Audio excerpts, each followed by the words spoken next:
আসসালামু আলাইকুম সম্মানিত দর্শক, সকল প্রকার কৃষক, তরুণ উদ্যোক্তা এবং কৃষিপ্রেমী বন্ধুদের জানাই হেল্প এগ্রো বাংলা চ্যানেলে স্বাগতম। আমার ভিডিওটা আপনারা যে যেখান থেকে দেখছেন, দেশ এবং দেশের বাইরে থেকে, প্রবাস থেকে, বিশ্বের যে কোনো প্রান্ত থেকে।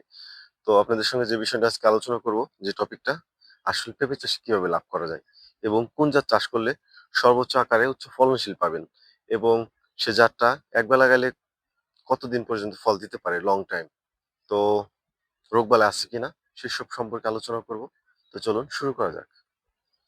সবেমাত্র শুরু হইলো। তো এখানে আসলে এই ১ বছর গাছের নিচ দিয়ে কিন্তু আপনার চারা বসানো হয়েছে। তো ব্যাপক হারে আসলে রেজাল্ট। এমন অন্য কোনো পেঁপে নাই যে পেঁপেটা আসলে পেঁপে গাছে বড়, বড় গাছের নিচ দিয়ে লাগাইলে রেজাল্ট হবে। এরকম আপনারা পাবেন না। তার মধ্যে যেমন এই গাছটা দেখেন কেমন পেঁপে ধরেছে অকালেও। এ সময় কিন্তু আসলে গাছের গুটি ঠিক থাকে না এবং গাছে অত বেশি পেঁপে দেখা যায় না। তারপরেও কিন্তু যথেষ্ট হারে পেঁপে আছে ভরপুর। তার উদাহরণে যেসব গাছ আছে। আবার আমি যে কথা আপনাদেরকে বলছিলাম, যেটা নাকি আসলে গাছের নিজ দিয়ে পেঁপে লাগানো যায়, একমাত্র শাহী এমন একটা উচ্চ ফলনশীল পেঁপের জাত, রোগবালাই মুক্ত। কাজেই এই গাছের নিচে দেখেন, আমি এখানে আপনি দেখবেন যে ৩ হাত, ৩ হাত দূরত্ব, এদিকে আপনার আছে আপনার ৫ হাত দূরত্ব। ঠিক আছে, মানে ৫ হাত মানে আপনি ৭ ফিট, আর ৩ ফিট এই যে তিনি আপনার ৩ হাত মানে আপনার ৪ থেকে ৪.৫ ফিট হবে। তো এর গ্যাপে চারা লাগাইছে। এই যে আপনাদেরকে আমি কাছে এনে দেখাই। এটা এত বেশি উচ্চ ফলনশীল, এই জন্য এই যে এখানে একটা, এই গাছ আর এই গাছের গ্যাপে একটা, এই গাছ আবার ওই গাছের গ্যাপে একটা। তার মানে ওখানে আপনি কাছে এনে আসলে গাছটা দেখাই কত সুন্দর হয়েছে। মিষ্টি কুমড়া। তারপরে আপনার এখানে আছে এই যে এই গ্যাপের মধ্যে কিন্তু লাগাইছে। তারপরে আবার ওই যে ওইদিকে লাগাইছে, এই যে দেখছেন। তারপরে আমার এখানে লাগাইছে, এখানে মইরা গেছে। তারপর ওখানে ২টা আছে, আসলে ৩টা সর্বনিম্ন থাকার কথা, এখানে কিন্তু ৪টাই আছে। তো এইভাবে ওদিকে আপনার হলো ডিসটেন্স অনেক বেশি, ৫ হাত দূরত্ব। এদিকে আপনার ডিসটেন্স খুব কম, মাত্র ৩ হাত দূরত্ব। তো এই গাছ, এটাতে এই গাছে ফল আছেই, ওই গাছে ফল আছে, প্রতিটা গাছে ফল আছে কিন্তু সীমিত। কিন্তু এই গাছে কিন্তু আপনার এই শীত চলে গেল না, এখন গরম আস্তে আস্তে পড়া শুরু হয়েছে, এখন অনেক বেশি ফল পাবেন। এবং আমি প্রথমে বলছি আসলে কোন জাত চাষ করলে আপনারা লাভবান হবেন। তো এই জাতের বিকল্প কোনো নাই। এটা শাহী জাত, বাংলাদেশের আনাচে কানাচে প্রত্যেক ডিস্ট্রিক্টে আসলে চলে গেছে। এটা একটা বাংলাদেশি জাত। বাংলাদেশ থেকে এখন ইন্ডিয়াও প্রচুর বেশি চাহিদা, অনেক বেশি চাহিদা। এই জন্যই, কারণ অনেক বেশি আপনার রেজাল্ট চমৎকার, রোগবালাই নাই। পেঁপে চাষ করবেন, গাছ বড় বানাইলেন, অনেক বেশি খরচ করলেন, তারপরে আপনি দেখলেন যে আসলে সুবিধা করতে পারতেছে না। সেটা কেন? আপনার কুকড়ানো একটা পেঁপের একটা রোগ আছে, সেটা হলো কুকড়া বুকরা রোগ। কুকড়া বুকরা রোগ থাকলে আসলে লাভবান করতে পারবে না, যেটাকে বলে আসলে মোজাইক ভাইরাস নামে পরিচিত। তো পেঁপে গাছ বড় করলেন, সুন্দর করলেন, ফলও আসলো, হঠাৎ করে দেখলেন কি মাথা কুকড়ায় বুকড়ায় গেছে। এত বেশি স্প্রে দিলেন, কাজ হইলো না। এরকম অগণিত জাত আছে যেটা চাষ করলে আসলে আপনারা লস হবে, লাভ করতে পারবেন না। এই জন্য আপনাদেরকে আমি উদ্বুদ্ধ করি আসলে কোন জাত চাষ করলে লাভবান হবেন, এবং সেটা আপনার সব আবহাওয়াতেই রেজাল্ট ভালো। এই জন্যই আপনাদেরকে আমি উদ্বুদ্ধ করি ভালো একটা জাত সিলেকশন করার জন্য।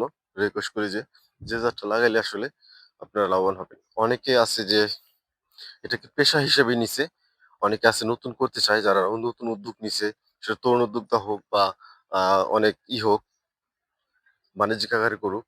তো যাদের দিছি তারা সবাই বলে আসলে ভাই অনেক সুন্দর একটা জাত দিছেন, এই জাতটা চাষ করে এখন পর্যন্ত অনেক ভালো আছি মাশাআল্লাহ।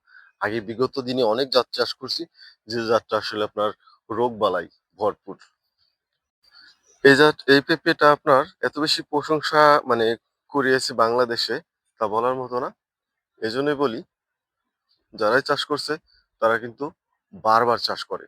গেছে বছর যারা নিছে, তার আগের বছর যারা নিছে, তারাও কিন্তু এবছর আমার কাছ থেকে চারা নিয়ে ভালো একটা এই চাষবাস করতেছে। মনে করেন যে এবার চলমান আছে। যদি কিনা ভালো না হইতো তাহলে কেউ আসতো না। এত সুনাম করানো সম্ভব হইতো না। ইন্ডিয়া পর্যন্ত আপনার বীজ সেল করছি প্রচুর পরিমাণে।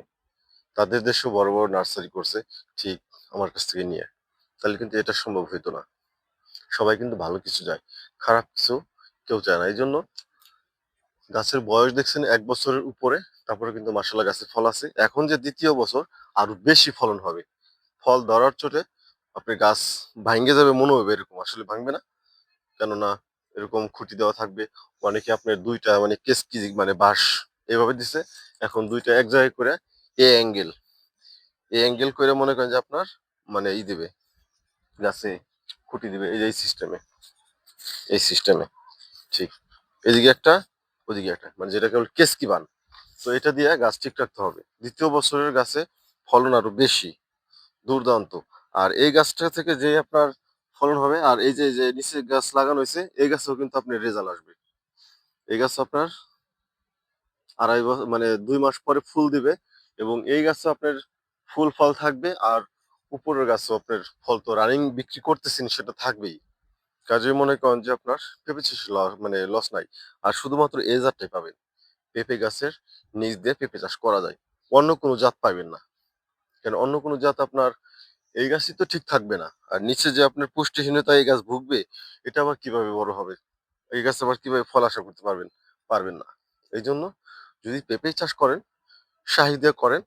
শাহির মধ্যে আপনার ২ টা চয়েস আছে। কারো চয়েস লম্বা জাতের পেঁপে, কারো গোল। লম্বাটা মিষ্টি বেশি, কাজেই আপনার লস হবে না। যখন দেখবেন দাম কম, তখন কিন্তু আসলে পাকায় বিক্রি করার জন্য গাছে ঝুলায় রেখে দিবেন। লস হবে না। ঠিক প্রতিটা জায়গায় আমি এই জাত পাঠাইছি। তারা কিন্তু কাঁচা পাকা ২ ভাবে বিক্রি করে। অনেক লাভবান আছে। তো আজ এই পর্যন্তই। নতুন ভিডিও নিয়ে আপনাদের সঙ্গে হাজির হব। সে পর্যন্ত হেল্প এগ্রো বাংলা চ্যানেলের সঙ্গেই থাকুন।